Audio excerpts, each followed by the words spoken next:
Hi, welcome back. It's kind of ironic because I didn't even use this fat quarter in the quilt. That's the only fat quarter I didn't use from that bundle in the quilt. You'll see me pressing the seams open with the back of my rotary cutter because it was a very hot day. I did not want to stand with an iron. So you can do that. This quilt, all of the seams you have to press open. If you don't, you will be sad about it because you will have gaps and holes and stuff's not going to work out. It's a very tight quilt pattern. Like, you got to be on your mark. You got to get it right. So here I am just pinning stuff together. And I listened to a lot of podcasts on this one. So I would recommend that. It's a pretty quick sew, I think. Here I am cutting my sashing, and then I am attaching it in this one. And I got stuck. I think I talked a little bit here, but it wasn't really that important.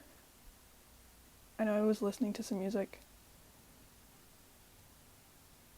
So that was kind of fun.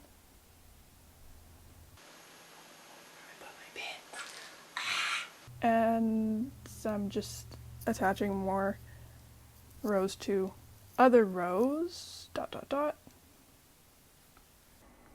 We are at the third last seam line stitch length thing. I would have made it more climactic if it was the last one, but I actually have to sew 2 strips on the side, as is the pattern. What I have come up against with this quilt, as I do with every other quilt, my block, are not the same size. I have the first 4 rows and the last 4 rows, and I'm taking those 2 halves and I'm sewing them together. Well, right sides together, right? So it'll be like this, and then it's gonna end up like that. One of the sections is longer than the other section, and I don't want to have to trim and then it look a little bit too wonky. Like, the problem with square blocks is if you trim them, they look rectangular. Something I saw on Instagram maybe a month or 2 ago, and I wish I remember who did the reel on this, but I don't. What they said is if you have one fabric that's a little bit longer than the other one and you need to make it match up with another fabric, but you don't want to trim it, the best way to make it work is to pin and allow your bottom feed dogs on your machine to pick up the slack. Oh no, I had this where if I'm sewing with the white nice straight up, I don't even know how to explain it. Oh, I'm stuck. With this white sashing on top and I have all of my open seams on the bottom, I get stuck.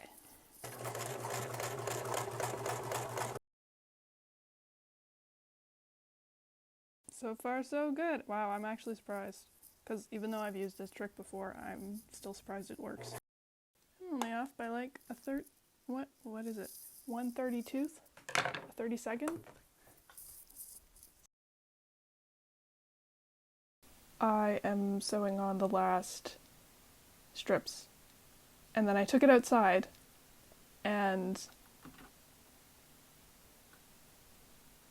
I didn't realize I was watching this in double speed as I'm recording. So I took it outside, and that's Henrietta and Cosmo. And I did this. I don't hurt my cats. That's the one thing. Like, if they were afraid of me, they would have run away. They understand my sense of humor, and I understand theirs. That's such a cat lady thing to say, though. I pieced... I'm sorry about that. I pieced together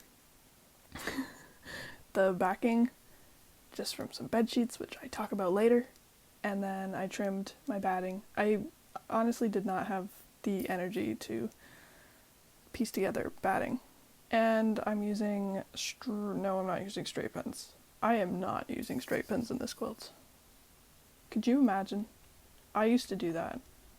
Isn't that so cool? I can watch myself do this all day. Oh, that's funny. I've been working on this for the last 5 hours, so it's been most of my day editing. I'm sure there's a faster way to do this, but I haven't found it. A faster way to edit, not a faster way to sew, obviously. Oh, I was going to tell you my Aurifil story. Shoot. The Aurifil story pretty much goes, I ran out of my thread. I had to go to the quilt store. They didn't carry the color that I wanted, so I had to find the color because I already quilted one direction, and I didn't check my spool before I started. Anyway, I ended up getting Aurifil. I've never used it before, but I know it's like the gold standard or whatever, but it's like $18.50 for a thing. And that's a lot of money. I got it because it was the right color. It was a different brand, but then I bought some more thread just for like, I use this, what is it called? Signature? I think that's really like cheap stuff, but I find it works really well. I like it better than Gutermann for quilting, but I like Gutermann for piecing. I'm cheap. That's the story about the thread. I think that's it for voiceover.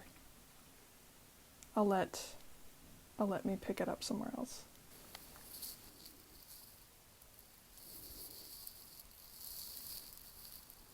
And this wheat should be coming off in a couple weeks, I think. Still a little bit green. It's also not our wheat. Well, maybe wistful's not the word I'm looking for.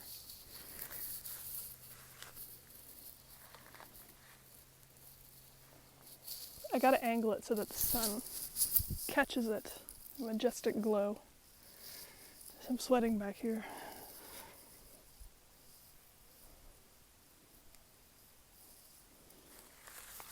Can I do this? I don't know, it looks like I have to pee from the back. I'm taller than my quilt this time, which is new. I need a new profile picture. It's just so beautiful.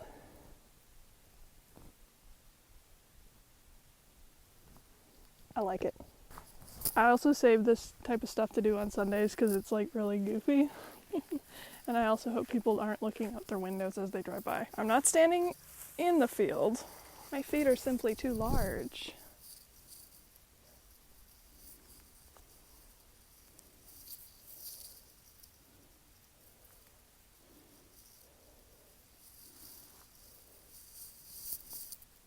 I'm getting too hot out here. I am taller than the average bear. Smaller than the average care. And I don't know, man. This is the Rainbow Rift quilt pattern. You can find it on the Moody Baby Shop. We'll leave a link in the description. I started her on the 9th of June. Today is the 3rd of July, so that's under a month. I'm very, very happy with how this turned out. The fabric is from Cotten and Steel, designer Loes van Oesten. Maybe I'll have to check with my mom how to pronounce that, but as a child of an immigrant, I automatically know how to pronounce everything in my parents' native tongues. That's why I have such a good southern accent that nobody questions me on it. I changed a few things about this pattern. First of all, it says avoid working with directional fabrics. Don't worry about it. If you can visualize how your fabrics are going to work on your quilt, you can work with directional fabrics. It's just an extra step. I had a piece of paper, you can see it in this corner and these corners. I only had 4 fabrics that were directional, which were the strawberries. Even so, you probably could have done them like upside down, and just due to the scale, people probably wouldn't have noticed. The second alteration I made to the pattern is the sashing. This is supposed to be, I believe, 2.5 inches, and I instead just went with 1.5 inches because I wanted it to be uniform to the white in these blocks. But I wanted it to be proportional to the blocks themselves so that it looked like one big quilt instead of blocks with sashing. That's one of the things I don't like about certain patterns that have blocks plus sashing. The sashing really divides the quilt up. Not every pattern, but a lot. I considered doing another thing, but I'd already cut all the pieces. So if I redo this quilt, which I may or may not do, it's a really quick sew pattern. For a confident beginner, I need to emerge myself from this beginner pattern status and move into like intermediate to challenging. Because I'm getting a little bit bored.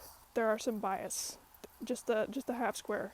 That's a bias. But maybe if I do this again, swap out this bottom corner and that top corner with a different fabric so that you can have even more of a rainbow effect. For the binding, I went with a wide binding. If you have been anywhere near any of my quilt videos, you will know that I like a super skinny binding. The average pattern says to do 2.5-inch strips so that you have like a regular width binding. I usually go with 2-inch strips, which is, I'm gonna say technically it's the narrowest you can go if you're using 1/4-inch seams on everything. I was gonna do that this time. I had to pop into the quilt store on Thursday and I decided I was not gonna leave without a little bit of fabric. So I bought 1/2 yard of this vibrant purple basic. I don't know who from. And I thought I will have some for the binding and then a couple strips left over. I was not wrong. Going with this wider binding can be achieved with a little bit of math, a little bit of patience. So to figure out wider binding, you have to take into account what your seam allowance is. Usually people do a 1/4 inch for even the binding. I did a 1/2 inch because I actually had a few spots, don't look at that, I had a few spots that were not completely covered with this raggedy backing, so I had like a little poking through. Instead of being super afraid, I will just make a wide binding. And it worked. A+ for me for solving that problem. But then I had to figure out the math without using an online calculator because I don't like using those. And I don't want to read somebody's blog post on how to do it. I just had to do a little bit of drawing. And you can do a mock-up too if that helps. Instead of 2.5-inch strips, I cut them 3.5-inch wide, and that is perhaps the narrowest you could do for 1/2-inch width seam allowance. There we go. Why did I pick purple? Because I did not have it on the quilt already, and I thought for truly a rainbow quilt, you need to have purple. Another option would have been like a salmony, corally, peachy, orangey sort of situation, but I did not do that. For the backing, I'll quick show you. Look how boring that is. I had some leftover bed sheets from other backings I've done on other quilts. I thought instead of spending a month like I did on my chopped, piecing together a backing out of my scraps, which have gotten smaller obviously since I've done that quilt, I just went with the bed sheet approach. And then I showed one of my coworkers this pattern on my phone and she was like, "Would you make me a quilt as a going away present?" And I was like, that's music to my ears. And she's like, "Would you give me this quilt?" I was like, that's not good, because I think by that time I was already done quilting the whole thing. I was like, I don't really want to give you a quilt that has it's not a bad backing, but it's just a little bit awkward. So that might be my next thing. How did I quilt this? I did vertical lines and horizontal lines. So the back was nice and flat the whole time, but I got a couple puckers up here. I'm having a golden hour moment, baby. It's different from my usual horizontal or vertical lines. And I just kind of echo quilted around the sashing. You get like mostly a straight result. If your quilt's wonky, then your lines will be wonky, but if everything's wonky, as long as it's not too wonky, it's okay. And it also gets a bit distorted when it's on the line like this. Like, I'm trying to prove a point here.